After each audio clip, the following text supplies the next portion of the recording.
Hey everybody, it's Tuesday, January 5th, 2021. It's not looking so good for FHA mortgage borrowers as we see a extremely high level of delinquent mortgages, and many of them are seriously delinquent. Now these are the numbers as of November. We haven't got the December numbers out yet, but they should be coming out later this month, and we'll of course touch on those at that time. But for now, let's see the way things stood at the end of November 2020. And in some areas, in some cities, and we're going to show you here, it was over 20% delinquent FHA mortgages. And these are, I'm sure most of you know, these are more of a subprime type of mortgage. You can get in with a lower down payment. Yeah, the lending standards are much easier and looser for these types of loans. So these are typically a bellwether for what's going to be happening in the housing market in general. All right, now, of course, we all probably know by now that the whole housing market has been propped up by endless liquidity for the banks, record-setting low mortgage rates. They're going lower and lower all the time. And of course, the forbearances on the mortgages that are preventing the foreclosures.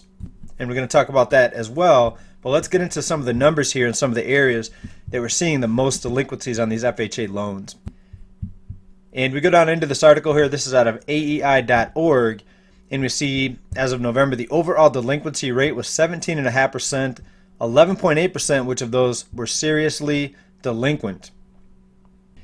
And we look over the past few months prior, it's not getting better. This talk of this recovery is just that. It's just talk, and talk is cheap, and there is no economic recovery overall. Yes, some people are doing better, and some people have gotten their jobs back, but overall, this economy and this housing market is in big trouble. When the safety net gets pulled away, look out below, because it's going to be much worse than the financial crisis unless something else, huge happens between now and then. All right, but this article gives us a chart, and it says the 10 most threatened metros based on FHA delinquency rates. And let's look at this column right here, and we see the highest at 20.8%, so almost 21% for the Atlanta Sandy Springs area. Over 22% delinquency rate for FHA loans in the Houston Woodlands area. Over 21.5% in Chicago, Naperville, and Evanston, Indiana. 21.5% DC and Arlington, Alexandria, Virginia area. Almost 19% for Dallas, Plano, and Irving, Texas. You can see down the line. Riverside, California, Baltimore, Maryland, San Antonio, Texas, Orlando, Florida, and Tampa, Florida, all coming in, rounding out the top 10. All right, for those of you out there still saying that I'm full of just negative information, doom and gloom, that there actually is a recovery. Where is the recovery? Why are the delinquency rates not dropping, right? We've been at 17.5% in that area since August. Where is the recovery? You tell me, because every episode I see people saying that I'm just putting out negative information. I'm just looking at the numbers. I'm just looking at reality. Okay? If this were a recovery for the people, for these homeowners, wouldn't you think that the delinquency rates would be dropping, right? Not increasing or staying the same. All right, if this were a recovery, why do we have to keep extending the foreclosure moratoriums and the loan forbearances and the unemployment benefits? Why are tens of millions of people in the United States behind on their utility bills? Right? The only reason they're not in the dark is because of the grace of the forgiveness of the utility companies. All right, why are so many people not able to pay their student loans? Why do we have to have a waiver of late fees and payments on those if things were improving, if there was a recovery? Okay, again, these are the numbers. I wish they were getting better. They're not. If they were getting better, I would report on it. They're not getting better. And I don't know what's going to make people wake up to realize that this is not going to get better, because nothing is changing. Right? People have been tricked into the belief that it was just the lockdowns because of the infection that caused all this. No, things were falling apart way before the lockdown recession. Of course, they're going to say that that was the only reason why the economy is suffering right now, because the bankers that run this entire operation, they're not going to admit that their system is flawed. Do you really think they're going to come out and say, oh yeah, by the way, our system's flawed, we need to change it? Creating endless amounts of money out of thin air is not a good idea. It causes inflation in the wrong areas. It takes away real price discovery.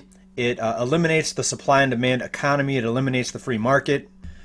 It picks winners and losers. Of course, they're not going to give up their level of control and admit that their entire operation is destined to fail. They're going to find a scapegoat. Do you really think they're going to give up their monopoly of power? That's why we call them the monopoly men. They're the puppet masters.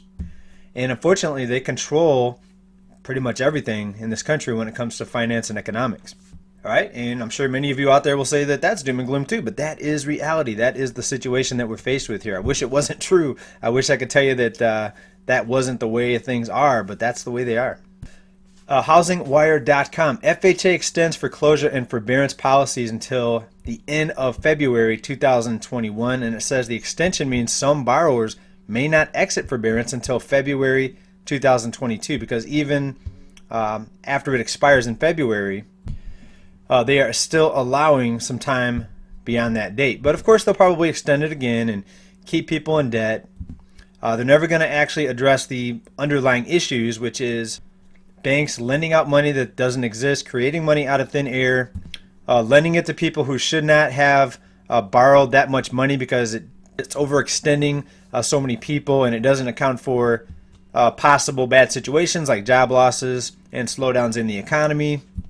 But we don't see any of that ever happening, so we're just going to have to try to prepare the best way we can here. We can't change the system. We can make you aware of it.